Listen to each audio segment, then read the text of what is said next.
ভেক্টরের কয়েকটা প্রবলেম দেখাচ্ছি সলিউশন করে। প্রথম প্রবলেম বলেছে এ বি ও সি এই তিনটি বিন্দুর অবস্থান ভেক্টরগুলো দেওয়া আছে, যার মধ্যে একটা স্মল এ আছে। দেখো বলেছে দেখাও যে এই স্মল এর মান যদি -40 হয় তবে এই এ বি সি তিনটা বিন্দু একরেখীয় হবে, অর্থাৎ একই রেখার উপরে অবস্থান করবে। তো এটা আমি কীভাবে দেখাবো? প্রথমে আমি তিনটে বিন্দু নিলাম এ বি সি। এই তিনটে বিন্দু একই সরলরেখার উপরে অবস্থান করছে।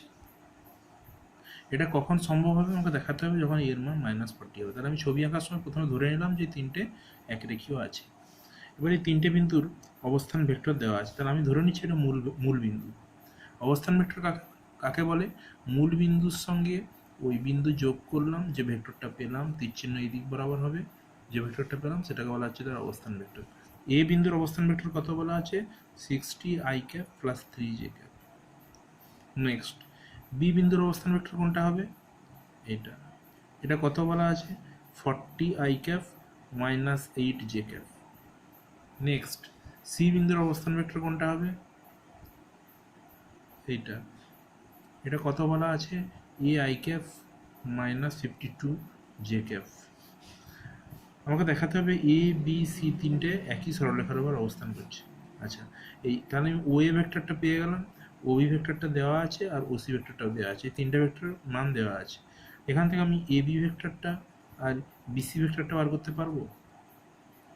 ত্রিভুজ ও এ বি থেকে পাই, ত্রিভুজ ও এ বি থেকে আমি পেয়ে যাব ভেক্টর যোগের সূত্র অনুসারে O A vector plus A B vector সমান, এটা বিপরীত অভিমুখ আছে, ও বি ভেক্টর। এখান থেকে আমি পেয়ে যাব এ বি ভেক্টরের মানটা বার করবে এখানে। একইভাবে এই ত্রিভুজটা থেকে আমি পেয়ে যাব বিসি ভেক্টরের মানটা, ত্রিভুজ ও বিসি থেকে। এবারে ভেক্টরগুলো তাহলে আমি দুটো ভেক্টর পেলাম, একটা এ বি ভেক্টর, একটা বিসি ভেক্টর।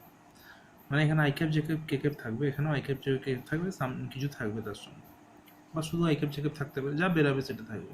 তাহলে দুটো ভেক্টর রাশি পেলাম। এবার দুটো ভেক্টর রাশি যদি এই তিনটে বিন্দু একরেখীয় হয়, তাহলে এই দুটো ভেক্টর এ বি ভেক্টর আর বিসি ভেক্টর একরেখীয় ভেক্টর হবে। অর্থাৎ যে ভেক্টরগুলো একই সরলরেখার উপর অবস্থান করে সেগুলোকে আমরা বলি একরেখীয় ভেক্টর। একরেখীয় ভেক্টরগুলোর বৈশিষ্ট্য ক্রস গুণফল কত হবে? 0 হয়। কেন না এই ভেক্টর আর এই ভেক্টরের মধ্যবর্তী কোণ কত? 0 ডিগ্রি বা 180 ডিগ্রি বলতে পারিস। তাহলে 0 ডিগ্রি যদি হয় তাহলে সাইন 0-র মান কত হয়? 0। বা সাইন 180-র মানে 0। তাহলে যখন আমি ক্রস গুণফল করে দেবো এ ক্রস বি সমান এ বি সাইন থিটা, তাহলে থিটার মান যদি 0 ডিগ্রি বা 180 ডিগ্রি হয় তখন ক্রস গুণফলের টোটাল মান হয় কত? 0। অর্থাৎ ভেক্টরগুলো যখন একরেখীয় হবে তখন তাদের ক্রস গুণফলের মান 0 হবে। তাহলে যদি এ বি সি একই সরলরেখার উপর অবস্থান করে তাহলে A B vector cross BC vector equals to হবে গিয়ে কত? 0। তাহলে এখানে ক্রস গুণফল করব, যে দুটো ভেক্টর বেরোবে তার ক্রস গুণফল করব। ক্রস গুণফল I cap J cap K cap যা বেরোবে লিখব, ক্রস গুণফল করব। যদি কে ক্যাপ যেখানে নেই সেখানে কত করব? 0। মানে ধরো এইটা যেটা বেরাবে, যদি আমি এইটা বেরাই ধরি, এখানে কে ক্যাপ নাই, তাহলে প্লাস 0 ইন্টু কে ক্যাপ লিখব, অর্থাৎ আই ক্যাপের সহগ 60, জে ক্যাপের সহগ 3, কে ক্যাপ কিছু নেই মানে কে ক্যাপের সহগ 0 ধরবো। এইভাবে এটা আমরা করব ক্রস গুণফল। ক্রস গুণফল করার পরে গুণফলটা 0 হবে। গুণফলটা 0 হলে দুটো ভেক্টরে ক্রস গুণফল করলে গুণফলটা হয় একটা ভেক্টর রাশি, মানে সেখানে আই ক্যাপ থাকবে, জে ক্যাপ থাকবে, কে ক্যাপ থাকবে। সমান 0 যদি হয় তাহলে প্রত্যেকটা সহগ ইন্ডিভিজুয়ালি আলাদা আলাদা করে 0 করব, দিয়ে এর মানটা বার করে নেবো। এইভাবে তোমরা এটা করবে, দেখবে এর মানটা আসছে -40। তাহলে সেখান থেকে আমরা বলতে পারি এর মান -40 হলে ক্রস গুণফলটা 0 হবে, অর্থাৎ এই বিন্দু তিনটা সমরেখ হবে। নেক্সট একটা প্রাসের গতির প্রবলেম দেওয়া আছে।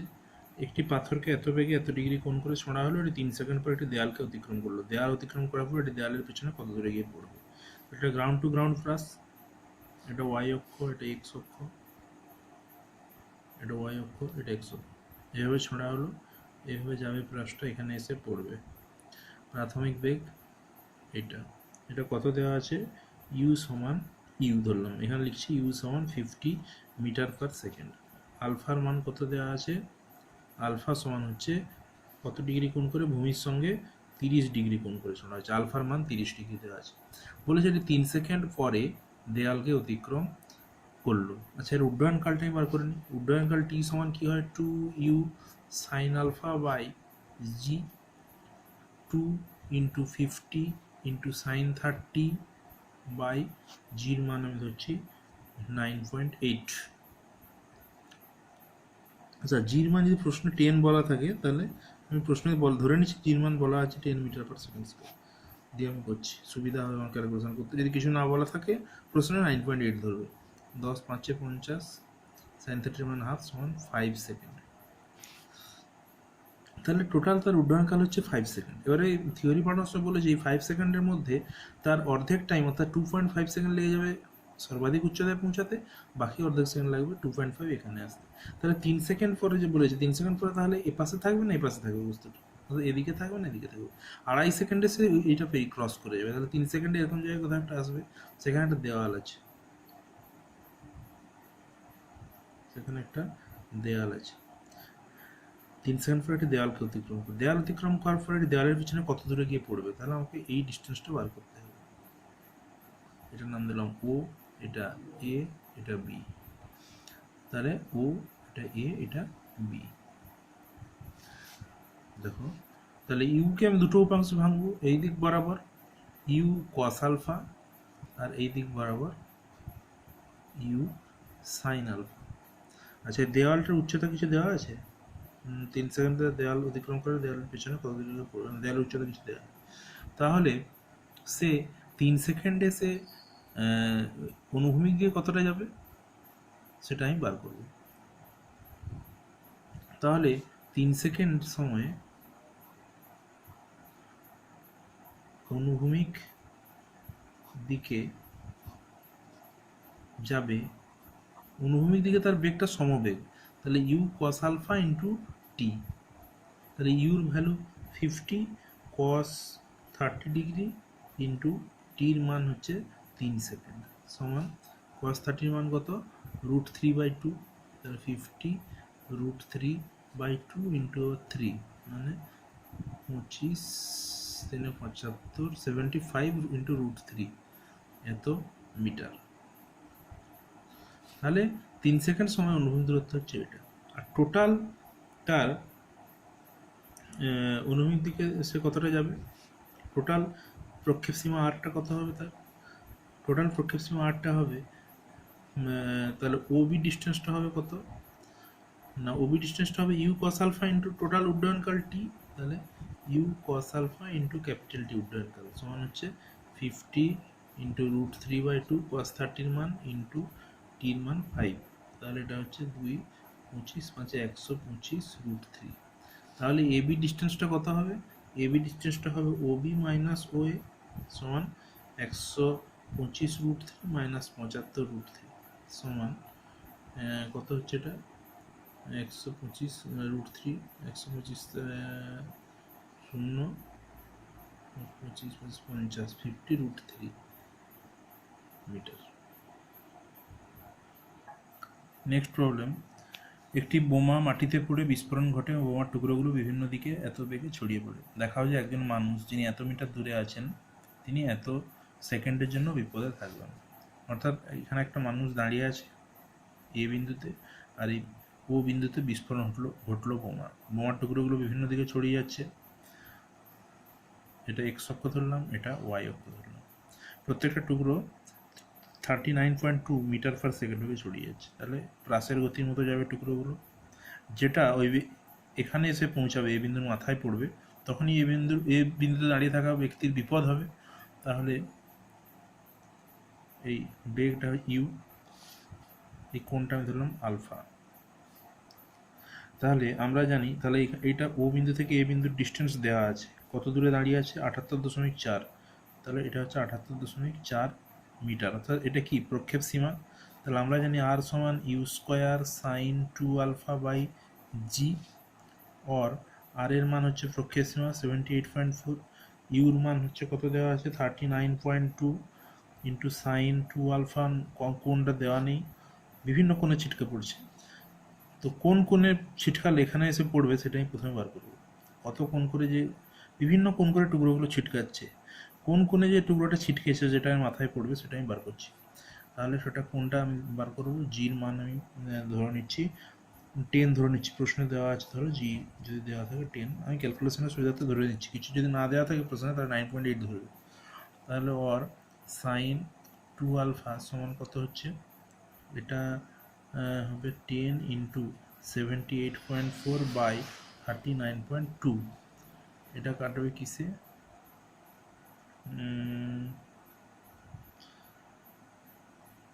ইউর মান কত দেওয়া আছে, ইউর মান 39, ইউ স্কোয়ার আছে না, ইউ স্কোয়ার আছে, তাহলে এটা স্কোয়ার ইকুয়ালস টু, এটা তাহলে ইন্টু 39.2 স্কোয়ার আছে, তাহলে এটা কেটে যাবে 2, আর এটা হবে, আচ্ছা এটা কিছু দেওয়া নেই ধরো, তাহলে সুবিধাতেই দেওয়া আছে, এটা 9.8 ধরে নিচ্ছি আমি জির মান, তাহলে 9.8 4-এ কেটে যাবে, 4-টে 32, 2 3 4 39, এখন 2 2 4, তাহলে ওর সাইন 2 আলফা, এটা দেওয়া নেই ধরো, জির মান দেওয়া নেই, কিছু না দেওয়া থাকলে 9.8 ধরবো, সেটাই ধরেছি। সাইন 2 আলফা সমান হচ্ছে 1/2, সাইন 2 আলফা সমান হচ্ছে 1/2, আর 2 আলফা সমান হচ্ছে 30 ডিগ্রি, আর আলফা সমান হচ্ছে 15 ডিগ্রি, তাহলে 15 ডিগ্রি কোণ করে এত বেগে 39.2 মিটার পার সেকেন্ড বেগে 15 ডিগ্রি কোণ করে যে টুকরোটা ছিটকে পড়বে সেটা এই ব্যক্তির মাথায় এসে পড়বে। আচ্ছা, এখানে আর একটা জিনিস কাজে লাগাতে হবে থিওরি, যে আমি বারবার বলেছি যে বিভিন্ন মানে ছিটকে পড়া টুকরোগুলো এমন দুটো কোণ পাওয়া যাবে যেটার জন্য প্রক্ষেপ সীমা একই হবে, অর্থাৎ 15 ডিগ্রি কোণে যে টুকরোটা এখানে পৌঁছবে, আর একটা এমন একটা কোণ থাকবে যার জন্য এখানে পৌঁছাবে, সেই কোণটা কত হয় 90 ডিগ্রি মাইনাস আলফা, তাহলে আরেকটা আলফা হবে, অতএব 15 ডিগ্রি অথবা 90 ডিগ্রি মাইনাস 15 ডিগ্রি সমান 75 ডিগ্রি কোণ করে ছিটকে পড়া টুকরোগুলো ওই ব্যক্তির মাথায় পড়বে। তাহলে 15 ডিগ্রি কোণ করে যে টুকরোটা ছিটকে সেটা পৌঁছাতে হবে ব্যক্তির কাছে কত টাইম লাগবে, তাহলে 15 ডিগ্রি কোণ করে যাওয়া টুকরোটি বা টুকরোর ব্যক্তির কাছে পৌঁছতে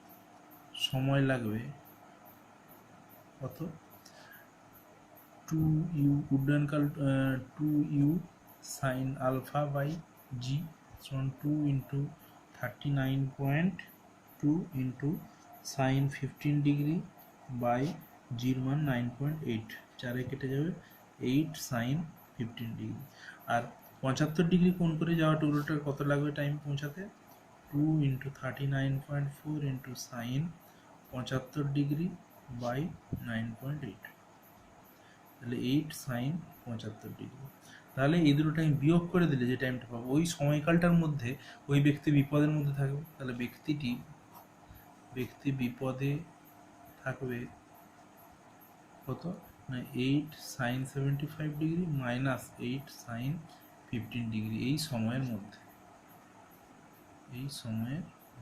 বোঝা গেছে। তাহলে এই প্রবলেমটা এইভাবে সলভ করতে হবে।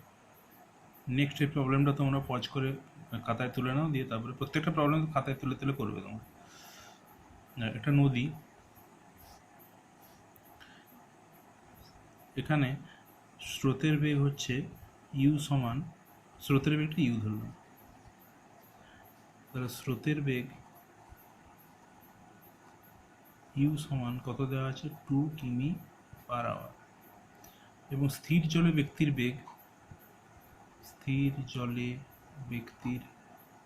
বেগ ভি সমান দেওয়া আছে 3 কিমি পার আওয়ার, নদীটা চওড়া হচ্ছে এল সমান 500 মিটার সমান 1/2 কিলোমিটার, স্রোতের সঙ্গে সর্বদা 120 ডিগ্রি কোণ করে সাঁতার কাটছে, তাহলে এখানে আমি ভেক্টর ফর্মটা আঁকছি, কীভাবে আঁকবো ভেক্টর ফর্মটা, এটা স্রোতের বেগ আর সে সাঁতার কাটছে 120 ডিগ্রি কোণ করে, এইভাবে এই কোণটা হচ্ছে 120 ডিগ্রি, তাহলে উলম্ব দিকের সঙ্গে তার কোণটা কত হবে? এটা হচ্ছে 90 আর টোটালটা 120, তাহলে বিয়োগ করলে 30 ডিগ্রি।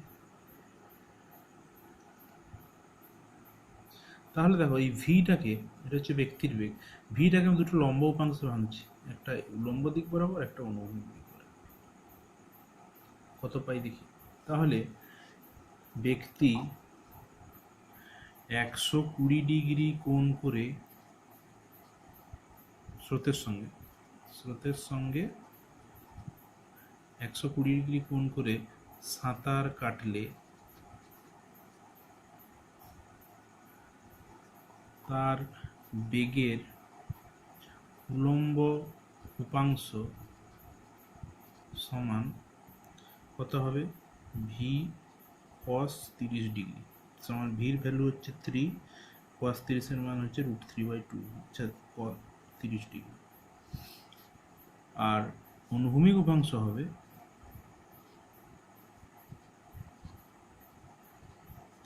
ভি sin 30 ডিগ্রি সমান 3 ইন্টু সাইন 30 এর মান হাফ সমান 3/2 সমান 1.5 কিমি পার আওয়ার।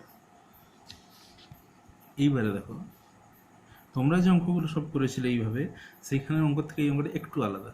তোমরা এতদিন যেটা করে এসেছিলে, ইউর ভ্যালু আর এদিকের ভ্যালু সমান হয়ে যেত, ফলে কি হতো? স্রোতের বেগটা প্রশমিত হয়ে যেত, এদিকটার ভ্যালু যত, এদিকটার ভ্যালু তত হয়ে যেত, ফলে ব্যক্তিটা সোজাসুজি এদিকে এখান থেকে ছেড়ে এখানে পৌঁছত। কিন্তু এই পার্টিকুলার এই ধরনের অঙ্কে দেখো, ইউর মানটা হচ্ছে কত? 2, আর এদিকের উপাংশটা বেরিয়েছে কত? স্রোতের বিপরীত দিকে অনুভূমিক উপাংশটা, যেটা 1.5। তাহলে কি পুরোপুরি স্রোতের বেগটাকে প্রশমিত করতে পারছে না। এদিকে 2, এদিকে 1.5, তাহলে কি হচ্ছে? 0.5 এদিকে রয়ে যাচ্ছে। তাহলে নতুন যে ছবিটা হবে নদী পেরোনোর ক্ষেত্রে, তার ব্যক্তিটার এই দিক বরাবর বেগ হচ্ছে 3 cos 30 ডিগ্রি মানে √3/2, 3 ইন্টু √3/2, আর এই দিক বরাবর রয়ে যাচ্ছে কত? বিয়োগ করে দিচ্ছি 0.5, কারণ কি এদিক বরাবর ছিল আগের থেকে 2 আর এদিকে এলো নতুন 1.5, তাহলে এই দিকে কত রয়ে যাচ্ছে? 0.5 রয়ে যাচ্ছে। তাহলে এবারে নতুন সিচুয়েশন দাঁড়ালো, এটাকে সলভ করে আমরা দেখলাম এই সিচুয়েশন দাঁড়ালো। এবারে কি বার করতে হবে দেখি। বলেছে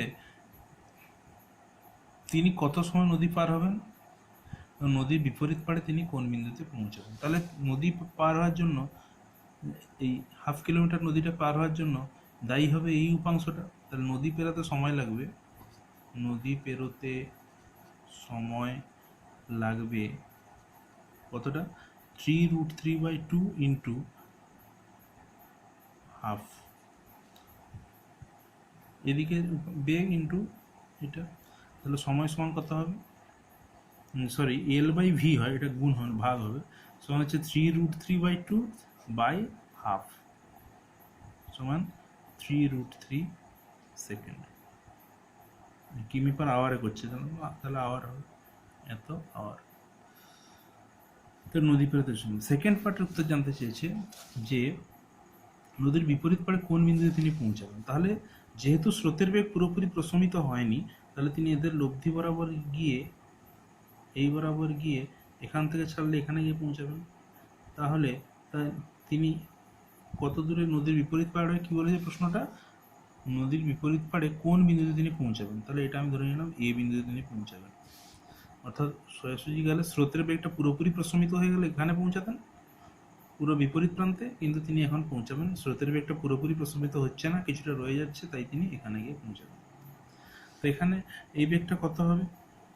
এই দিকে শিফটিং বা ও এর দিকে যাওয়ার জন্য দায়ী এই উপাংশটা, এবং সে টাইম লেগেছে কোনটা? নদী পেরোতে যে টাইম লাগবে, সেই টাইমে সে শুধু নদী পেরোবে না, এই উপাংশের জন্য এদিকেও কিছুটা আসবে।